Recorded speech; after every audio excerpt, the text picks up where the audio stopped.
Back now to our top story and breaking details tonight on these secret documents that suggest Sergeant Bergdahl had converted to Islam and enjoyed what seemed to be a friendly relationship with his captors during his captivity. Was the Senate told about this in their classified briefing last night?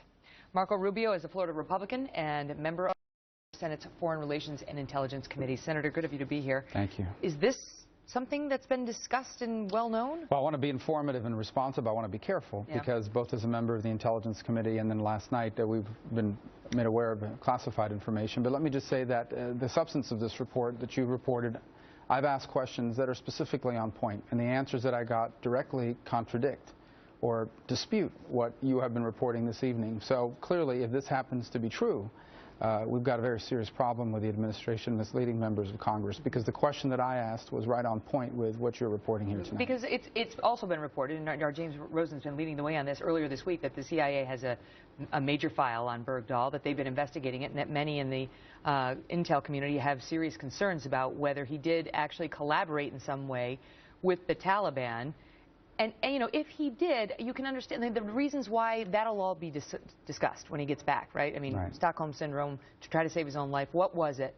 But it would certainly raise the specter for us in watching him when he comes back, right? Yeah. And it would also perhaps change the equation on, you know, is it worth it? Well, let me just say, again, I have asked questions specifically on point. In essence, the answer that I got directly contradicts what you're reporting tonight. So if this turns out to be true, the administration has lied not just to me, but to the other members that were present at those hearings. As far as the equation is concerned, irrespective of this reporting, and we have a process within the military to deal with all of this, and I imagine that will move forward, you've just released 5 extremely dangerous people who, in my opinion, and the opinion of all the assessments I have seen, will rejoin the battlefield. At least 4 of the 5, if not all 5.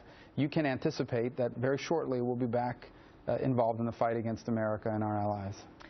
But the president says we leave no man behind. And, you know, I think even if Americans have mixed feelings about Bo Bergdahl, and many believe he deserted his platoon mates, you have to ask whether we should have left him there to rot just because he made a terrible decision.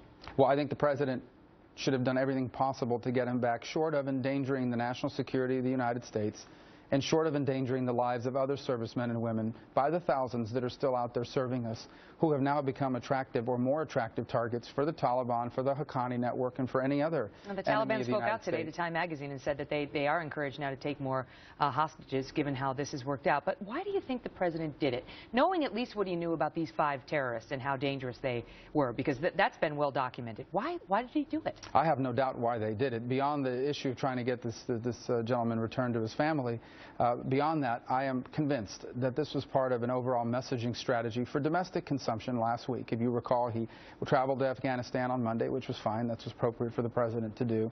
Then he gave his speech at West Point, talking about how the war in Afghanistan was over.